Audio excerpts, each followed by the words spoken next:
Bonjour à toutes et à tous. Enfin, la campagne est lancée, la campagne commence. Notre liste, c'est l'embryon de ce qui va reconstituer la gauche dans les années qui viennent. D'espoir, Raphaël Glucksmann n'en manque certainement pas. Tel un missionnaire, la tête de liste de la gauche aux européennes prêche la bonne parole pour tenter de reconvertir l'électorat français. On va aller transmettre, nous, face à ce fatalisme, notre enthousiasme et partager cette grande nouvelle qui est eh bien, que nous avons posé la première pierre de cette refondation. Je veux dire, nous sommes tous convaincus que cette nouvelle-là, elle va créer une dynamique et qu'on sera la surprise de ces élections, la surprise de cette élection, que eh bien, il y a encore en France mais des millions d'électrices et d'électeurs qui veulent une alternative de gauche crédible. Pour créer la surprise, Raphaël Glucksmann choisit, sans surprise justement, l'écologie. Aux grandes dames des Verts, il a même réussi à convaincre la prix Nobel de l'écologie de le rejoindre. Les dossiers qu'on porte en tant qu'écolo, si on n'a pas les sociodémocrates avec nous, eh bien c'est simple, les votes on les perd.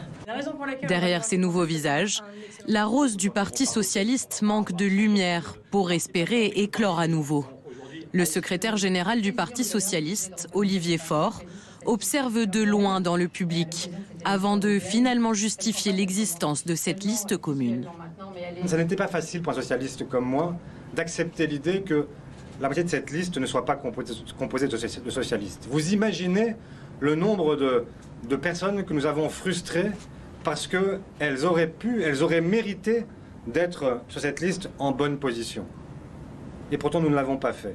Parce que le choix, il est celui, jusqu'au bout, de mêler des parcours, des gens venant d'horizons très différents. Et je fais cette campagne comme si c'était la mienne, comme si c'était moi qui étais tête de liste, comme si c'était... On est tous tête de liste ici, avec Raphaël, qui l'a évidemment, mais ce que je veux dire par là, c'est qu'on a tous la même énergie, la même volonté, la même ardeur, la même envie. Moi, je me sens absolument tête de liste du Parti socialiste, mais je me sens aussi tête de liste de Nouvelle Donne, je me sens tête de liste du Parti radical de gauche et je me sens tête de liste de Place Publique. Je me sens tête de liste d'une coalition, d'une rencontre de mouvements et de personnalités, de citoyennes et de citoyens. Sur les 79 colistiers, un peu moins de la moitié vient des rangs socialistes. Ceux-là voient plutôt d'un bon œil leur chef de file. C'est une nouvelle tête en politique, c'est une nouvelle façon de se faire de la politique, de parler politique.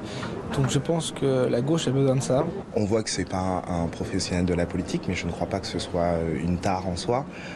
On sent que c'est quelqu'un qui est animé par des convictions, on sent que c'est quelqu'un qui a aussi une vision politique, un diagnostic. Un pari risqué. Selon le dernier sondage, la liste de Raphaël Glucksmann est créditée de seulement 4,5% des intentions de vote.